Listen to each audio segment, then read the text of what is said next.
just double check. It has a lag, but I think it should be good. All right, we are live. Hi, everyone. Thanks for coming to our conversation about what domestic violence is. It's been a month in the making, but thank you for all your support throughout this week, and we hope to see you next week as well. I'm here with Veer from Student Health and Wellness, and she will be telling us more about what we have in store today. Thanks, Louise. Thanks so much for collaborating with me on this. Domestic violence is so important, and we really want to bring awareness to it. October is Domestic Violence Awareness Month. And today we have a few people from Peace Over Violence joining us. So we have Federico Carmona. He's a trauma therapist. Teresa Dukmejian, she's a CalWorks program coordinator. And Esmeralda Galvan, she is an intern at Peace Over Violence. So thank you all for joining us today. We really appreciate you taking the time to be with us and to educate us, and for making this a series. So it's not just today, but it's also next Thursday. So we really appreciate all you're doing for us. Thank you.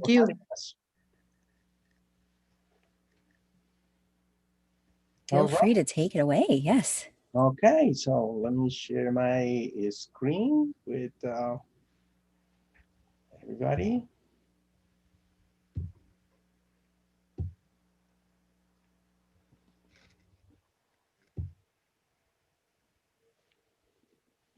Okay, so hello everybody, welcome to our conversation on domestic violence, also known as intimate partner violence.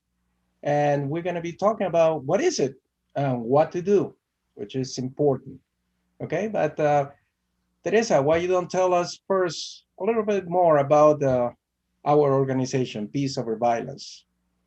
Okay, Peace Over Violence, who we are. It's a nonprofit feminist multicultural volunteer organization dedicated to build healthy relations, families, and communities free from sexual, domestic, and interpersonal violence. To achieve all this, our agency has 5 different components: is emergency, intervention, prevention, education, and advocacy. And our services are offered in English, Spanish, and American Sign Language. Our emergency, we have our team, the Sexual Assault Response Team, SART, DART, Domestic Abuse Response Team. You can see over there all the phone numbers. Then you can probably later on, we're gonna share with you. The intervention, we have the counseling, trauma-informed, legal services, case management, support groups, and we specialize in with Latinx, deaf, elder, sign language, disability. We have the prevention to empower, we have the self-defense classes for women, children, and youth. We have the personal security awareness training. We have the STOP, Student Together Organized Peace, Youth Over Violence, and education. We have a very strong with the community in education. We strong building in touch and teens curriculum, legal clinics, parenting and healthy relationships. And we advocate, we go to the hospitals, court, law enforcement. We have our legal team, they call Legal Advocacy Project. Also, we have every year, Damien Day, and consultation for films, TV, radio, media, and policy advocacy. Okay. And now I'm gonna leave this one to Federico, like this, he can start introduce what is domestic violence. This is a conversation on domestic violence, and as a conversation, please feel free to send us your questions, and we can, stop at any moment and talk about or try to respond to those questions, okay? One of the important things that, and that I wanted to say about the Peace Over Violence is that next year we're going to be celebrating our 50th anniversary. We had to make a big deal Yeah, out of That's that. awesome. Yeah. Yay. So what is domestic violence? And this is important. I hope that you allow me to read this instead of just conversing about it, because it is important to define it well. Domestic violence is a pattern of coercive attitudes and behaviors that seeks to exert power and control over another person in an intimate relationship.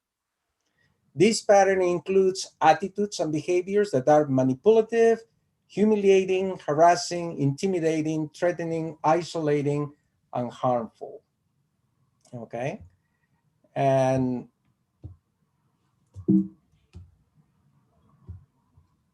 the types of domestic violence. Normally, you'll see the order as physical abuse, sexual abuse, economic abuse, and emotional, psychological abuse. For me, it's the other way around.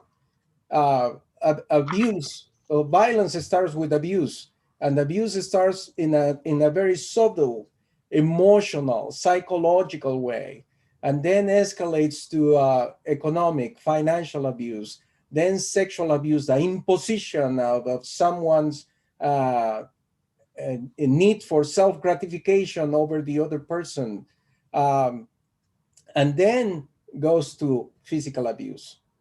Okay, and we're going to see more about this, but I would like you to see this as something that grows, something that is organic, something that escalates.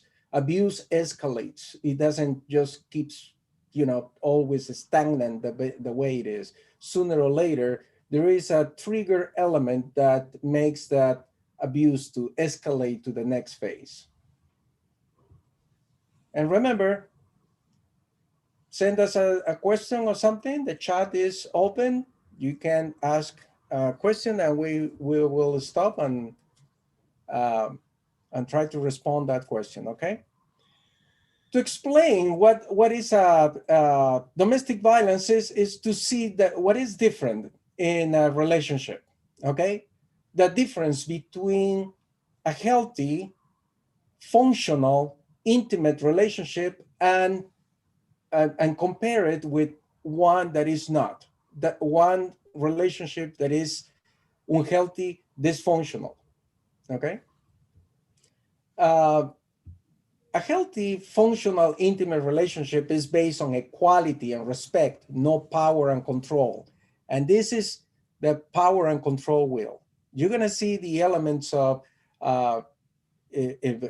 emotional, psychological abuse, economic abuse, sexual abuse, and physical abuse here in this power and control. The need to be in control, to be in control of the other person in the relationship is what causes dysfunction. It's what causes the abuse. So think about how you treat and want to be treated by someone you care about. So compare. But let's make a comparison, because the next slide shows us the opposite of this, the equality wheel. This is the power and control wheel. For example, using emotional abuse, putting a person down or making her feel bad about herself, calling her names, making her think she's crazy, mind games, humiliating her, and making her feel guilty. Teresa. Also, using isolation, controlling what she does, what she talks, with who she talks, be jealous with all the justifies all the actions, right, Esmeralda? And using intimidation, making her afraid by using looks, actions, gestures, loud voices, destroying her property, abusing pets, and displaying weapons. And Federico, I have a question. Yes. So and you might have already mentioned this, but I just want to clarify. So some of the language here is specific to females because it says her. I was wondering, what about, is there anything about males, or domestic violence? Is it more common in females? Thank you for mentioning. I'm so sorry that I forgot to mention that or clarifying that at the beginning.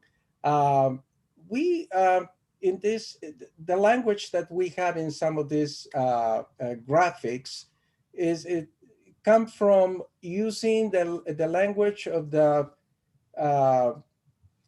that statistics show that in the vast majority, over 95%, females are the victims of domestic violence, interpersonal violence.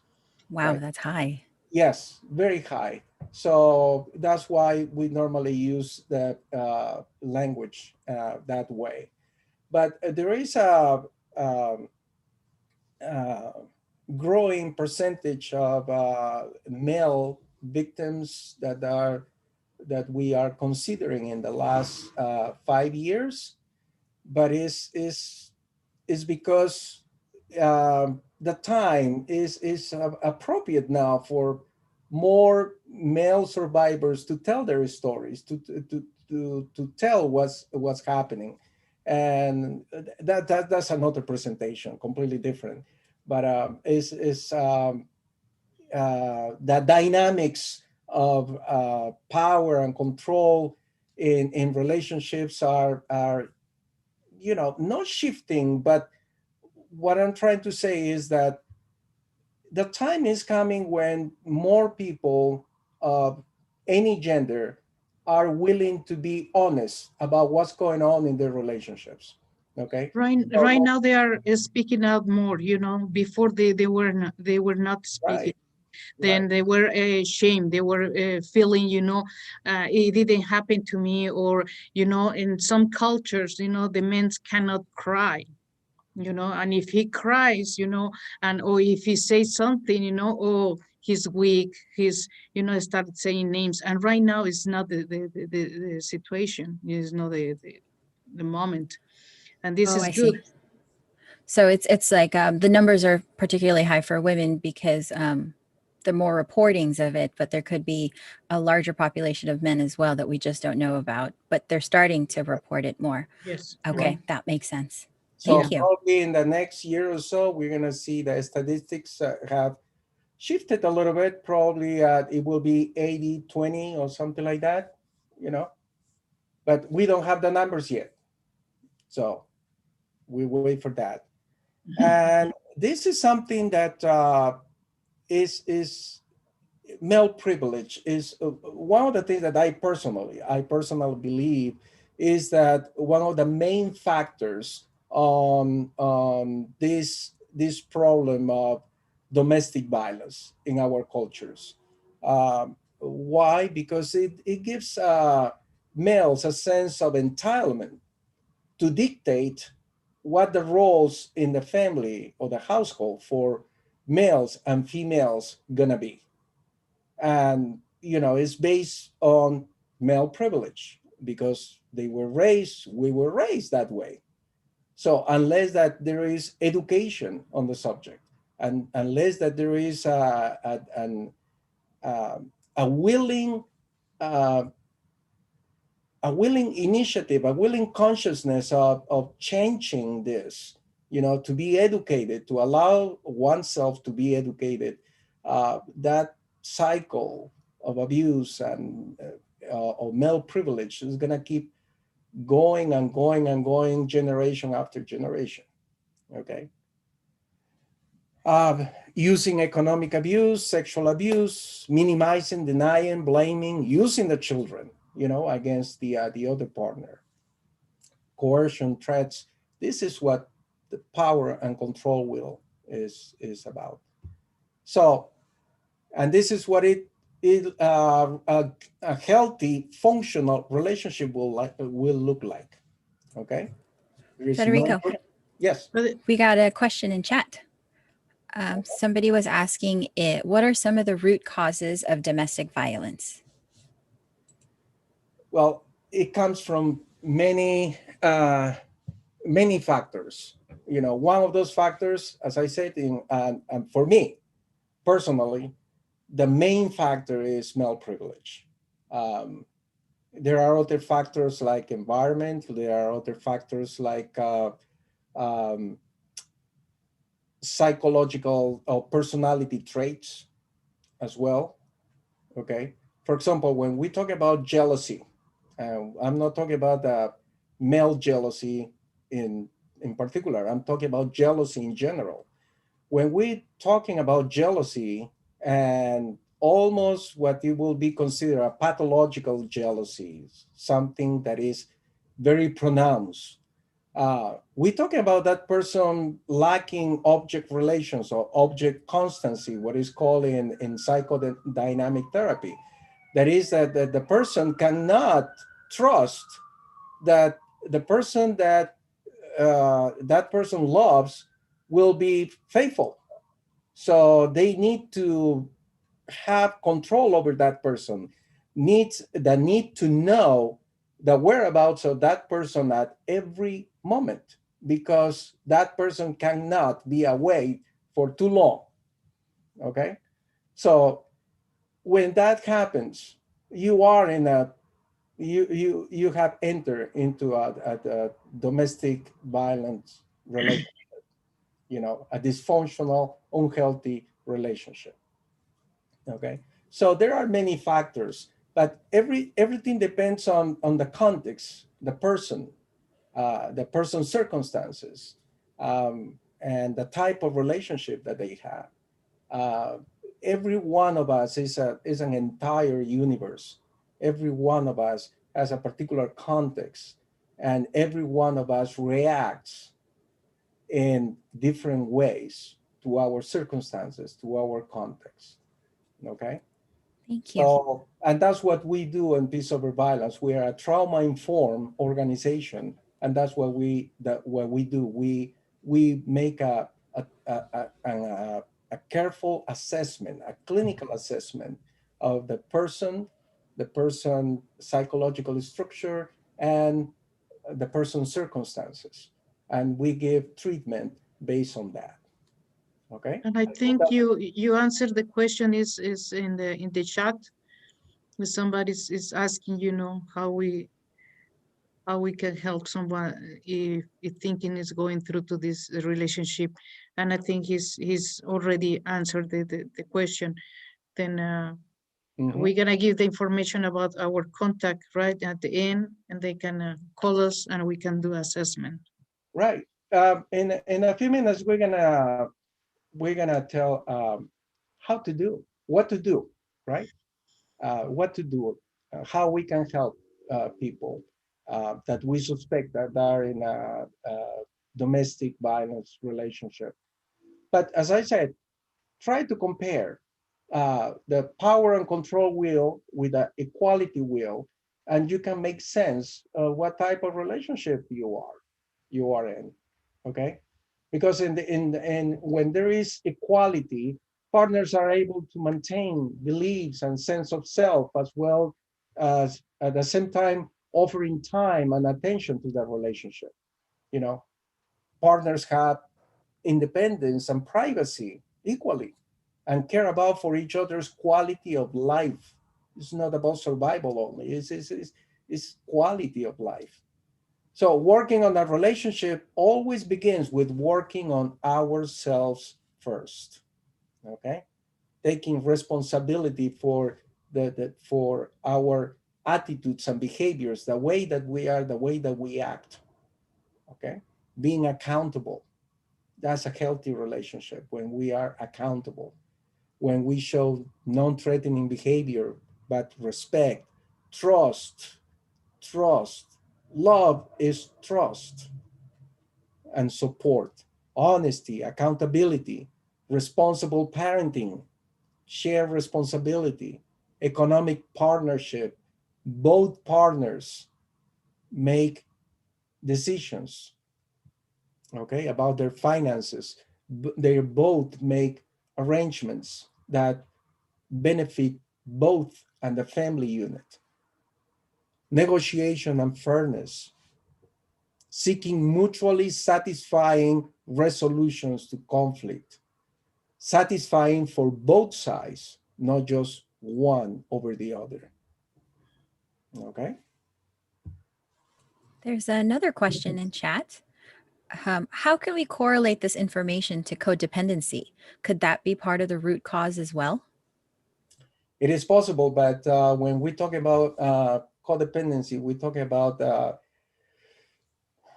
pattern, a blueprint that is in the person and the emotional structure or psychological structure of that person that uh, that behaves unconsciously behaves that way, have those tendencies, and those tendencies come from that emotional blueprint. That emotional blueprint is developed in childhood. So that's one of the things that we do at Peace Over Violence as well. We go with that person from to understand, because self-awareness is critical to overcome trauma in counseling. So that's what we do. We go with the client, with the person, to explore that, where that comes from, and to create awareness, self-awareness. And when that happens, we can start helping that person to correct those tendencies. Okay. Are we good? Thank you. All right. So look at this.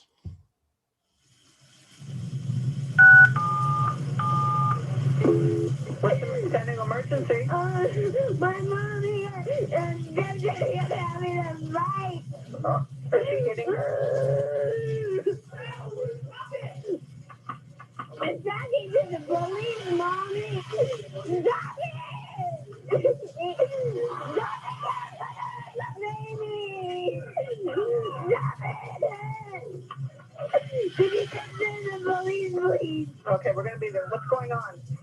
They're having a fight because this has been going on forever and ever. How's he hurting her? He made some red marks on Mom. What did he make the red marks on? Yes. Oh my God! What's the matter? Is your mom? Hello?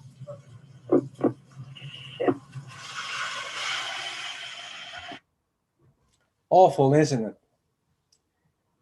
But I want you to rescue what the child says. This has been going forever and ever. And that's the perfect wording to present the cycle of violence. The cycle of violence goes on and on and on and on and repeats. Studies show it, statistics show it, it doesn't stop unless that relationship is broken, finally broken, or it goes to intense therapy to stop that cycle of violence and reverse all the damage that it has caused. So it basically is three phases. The first is tension building, where the abuser is moody, nitpicking. It uses psychological abuse, like putting down, yelling, and most probably using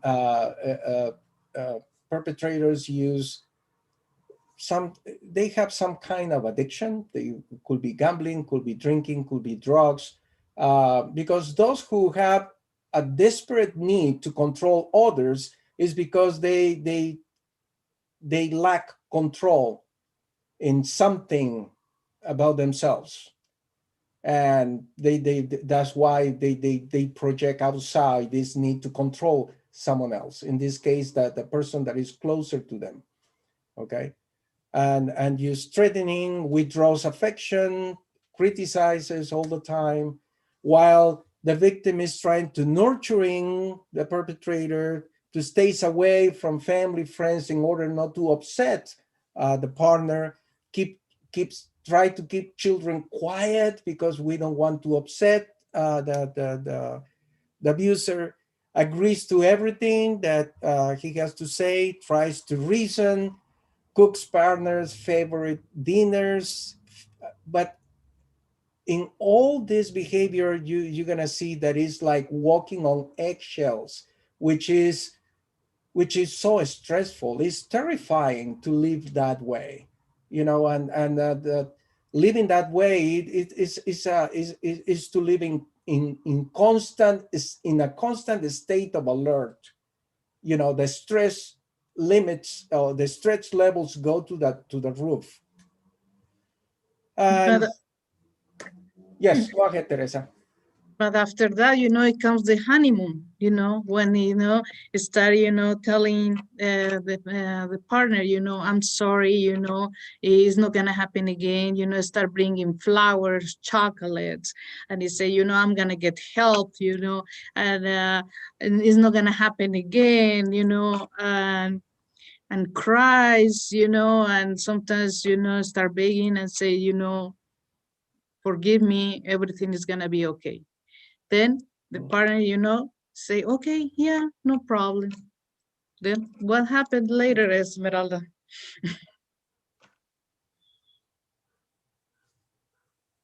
It's the acute explosions, the hitting, choking, humiliating, imprisonment, rape, using weapons, verbal abuse, and destroying property. Some of the things happen again. And it just goes in a cycle again. Everything happens all over. Right. And you see here, that cycle of violence in a very cartoonish way, but it's as a cycle, as a circle that it is. There is no beginning and there is no end. It can start at any point. But let's start here, the honeymoon period, and look, after a little while, he or the person that is the abuser in the relationship starts again, dealing with their own issues, personal issues that made that person upset, that person distrustful. And then starts the insults, the verbal abuse, and the psychological abuse. And from the psychological abuse, financial abuse, or economic abuse, and sexual abuse, or sexual impositions, comes the physical abuse. And then the person or the abuser regrets what happened and said, oh, well, I'm so sorry that this happened, but blaming the victim. If you wouldn't have done that, if you wouldn't have pushed my buttons, I wouldn't have done that. And that's not excuse, ever. And then comes the promise that Teresa was talking about. Oh, I will never do that again. I'm so sorry. And then shows up with chocolates and flowers and all of this stuff. And the victim or the survivor believes the perpetrator again. Why? Because she's always hoping that that person will change because she loves that person or he loves that person, right? I think there's a few questions in the chat. Yeah. Firstly, are these graphics or information available in Spanish at all? Yes, we do. We have a presentation also in Spanish. Yes. Okay, awesome. I can, I guess, connect them with you or some form of information that they can get those resources from you. And another one is, would there be any differences based on a person's culture? Yes.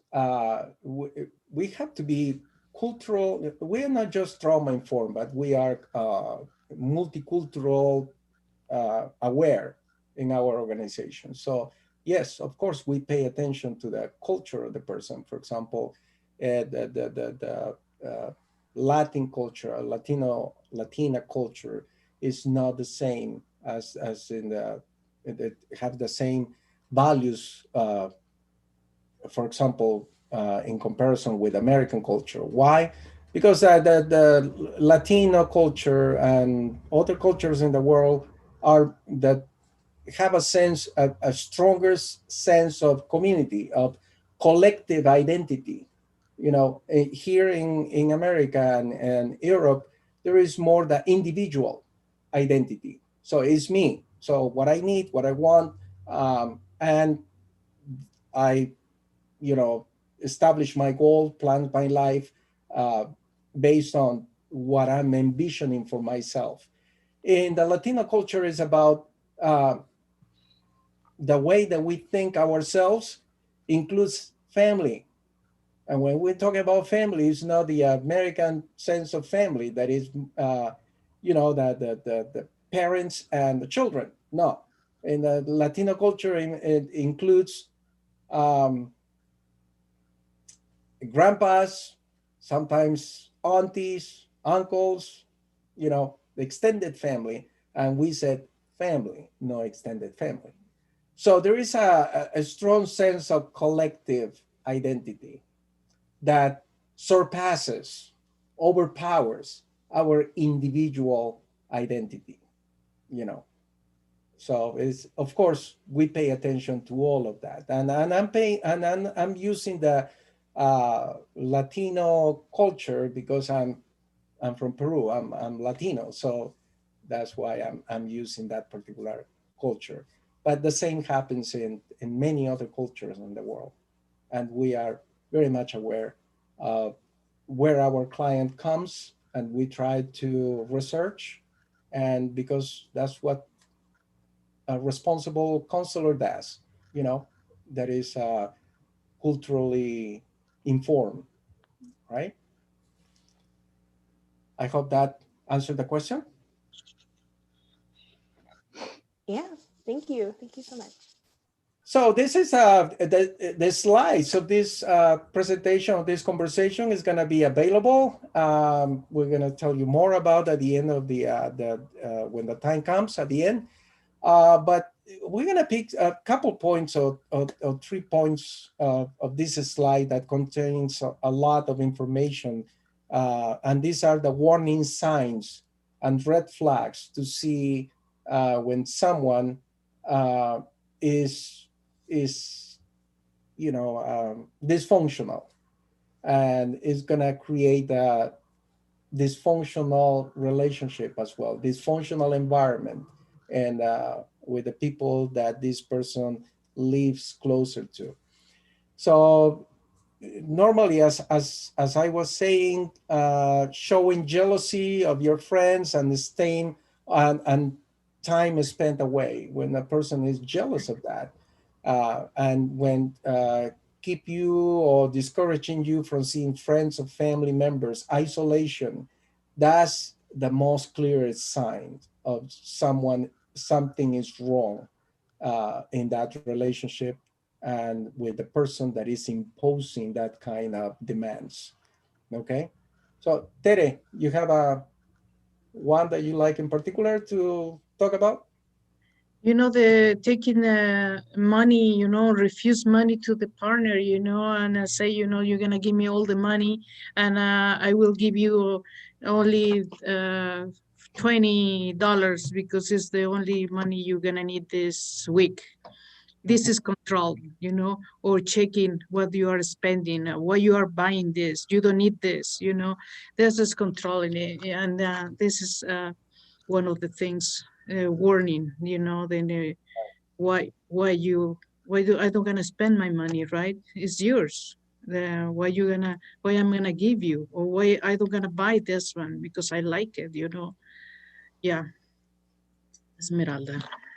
Embarrassing or shaming you with put downs in any way, like putting you down, embarrassing you in front of friends to or family members just to make themselves look a certain way. Mm-hmm. And why people don't leave when they realize that they are in this type of abusive relationships? There are so many. And at this point, I would like you to take a step back, because in the way that we normally see the world and judge others is when we see things from our personal lenses, the way that we see life, the way that we will react. And with that perspective is that we tend to see others. And I want to remind you that every person is a different universe. And every person reacts differently to the same circumstances that everybody is facing. Okay? So fear for someone, that half of us probably will say, oh, at the moment I feel that I'm afraid of this person, I will break up and get away, right? But for the other half, probably fear is the reason to stay because they are afraid, right? Isolation, because I've been complying with that with abuser, and I'm now I feel isolated. I feel that I don't matter to my family, to my parents, to my friends, because it has been so long since the last time that I talked to them, right? Financial dependence, guilt and shame.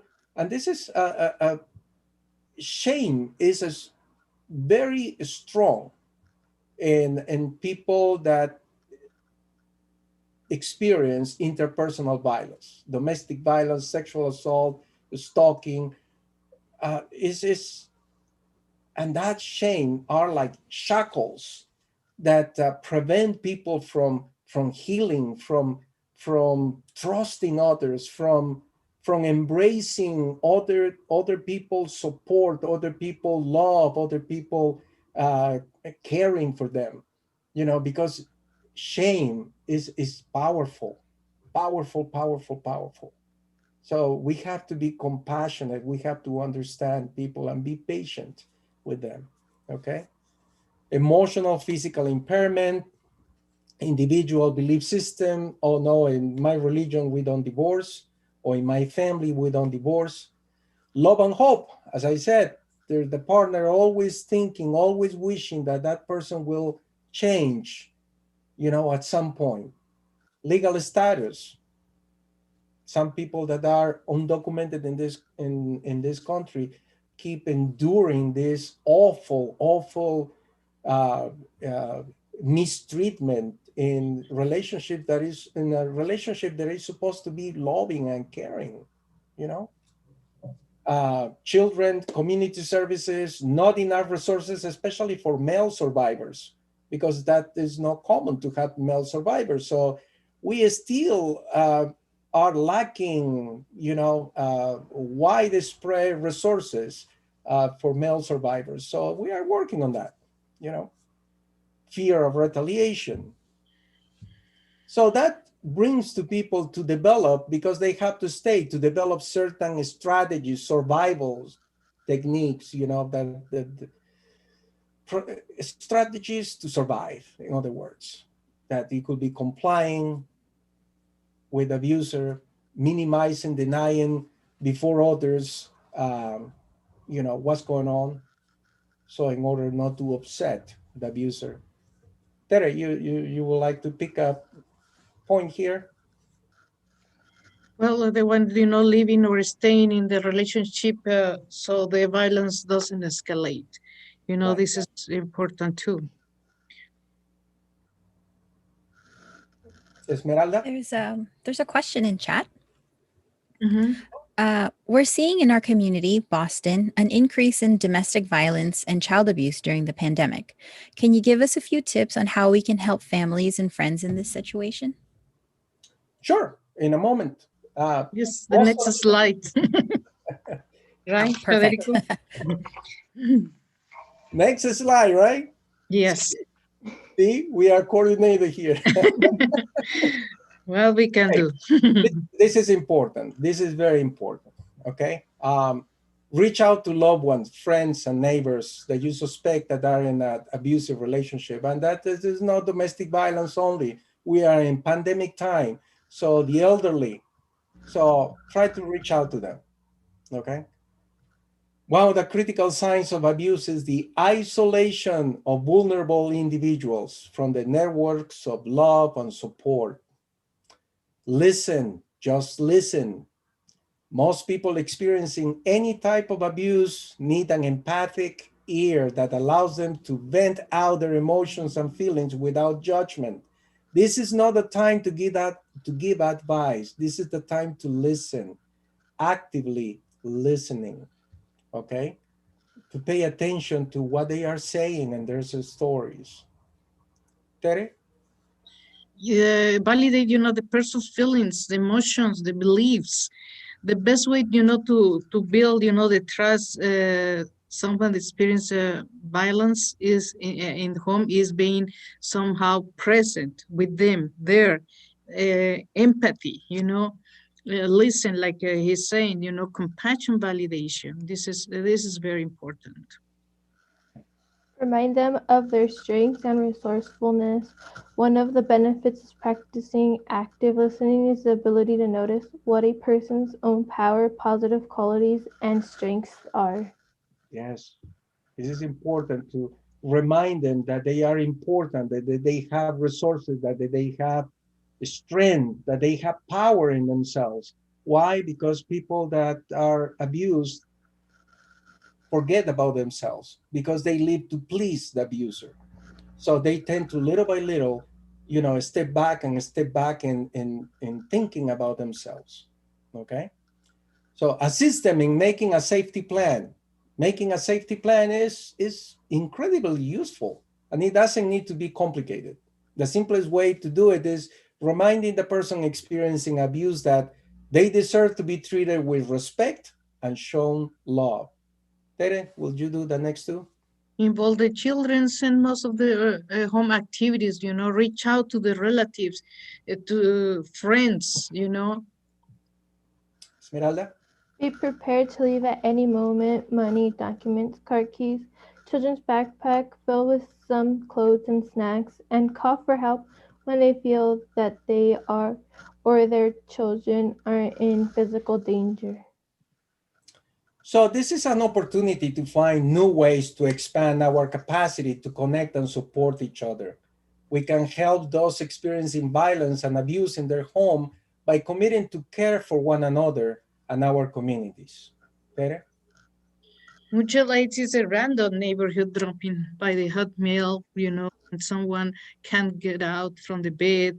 It's buying groceries for someone, and helping financially to someone too.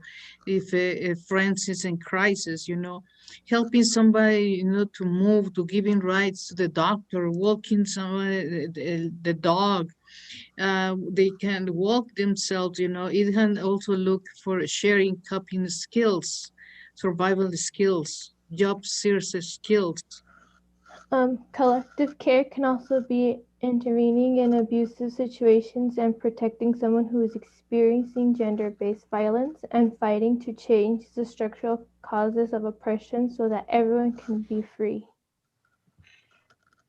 And remember that the roots of resilience are to be found in the sense of being understood by and existing in the mind and heart of a loving, attuned, and self-possessed other.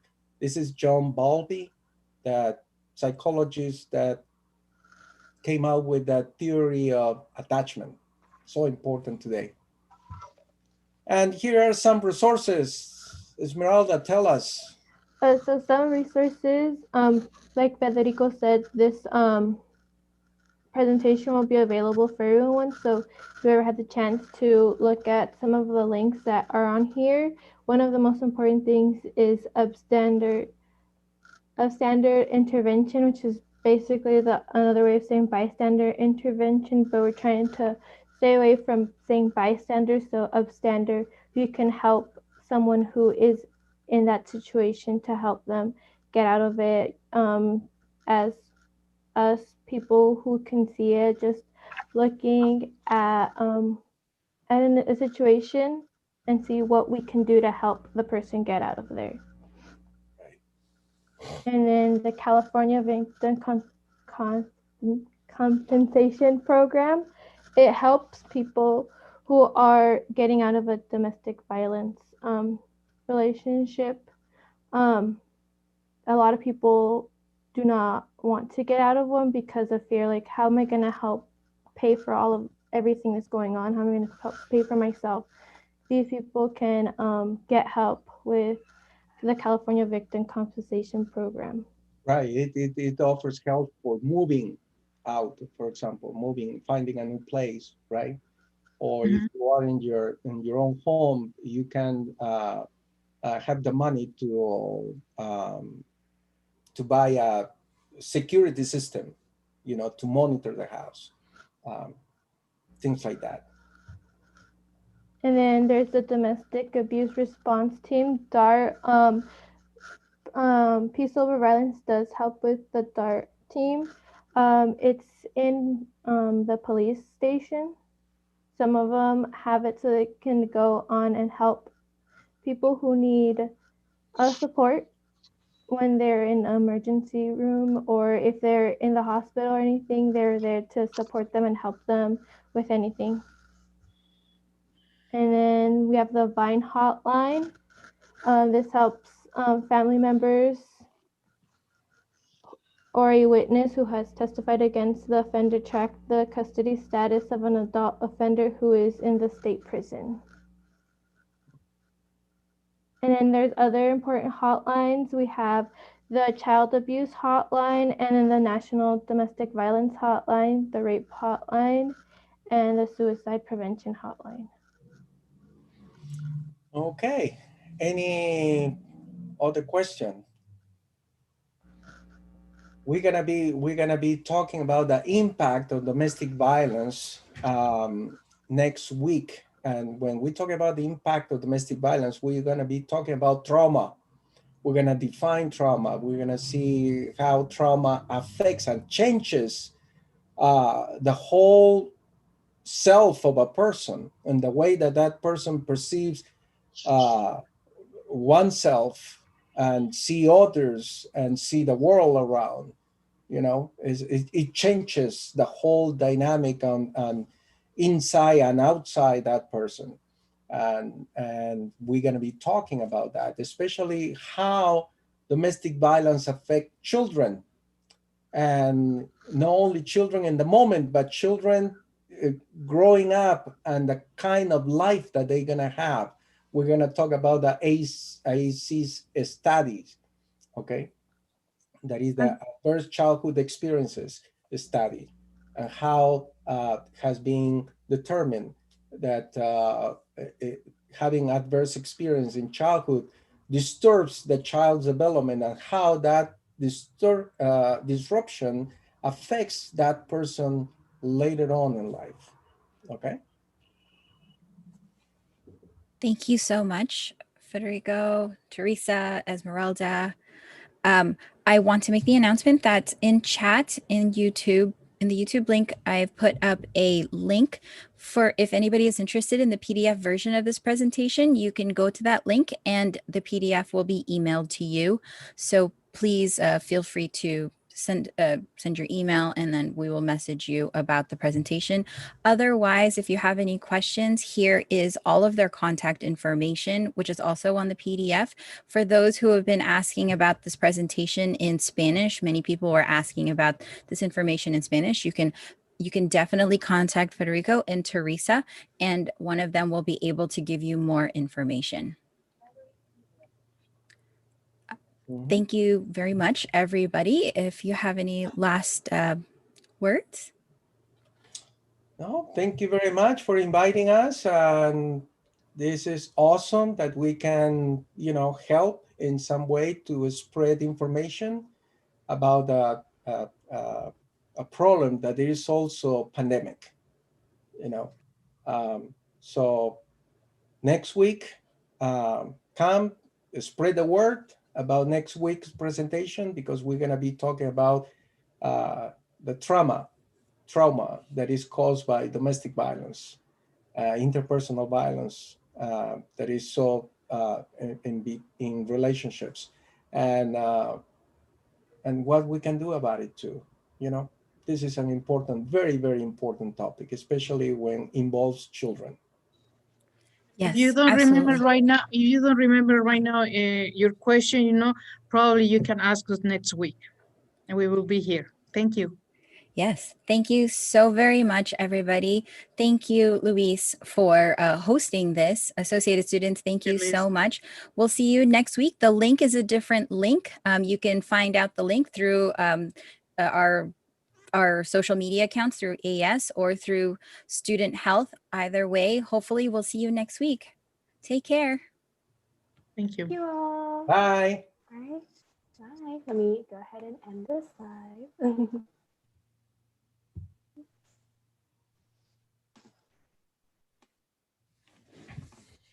Not yet. Okay. Sorry. Oh, wait, we're not quite off live yet. Sorry about that. Oh, no problem. This is going to take a little bit of time. And, oh, where'd you go? End stream. There you go. Haha. All right. All right. It should be okay.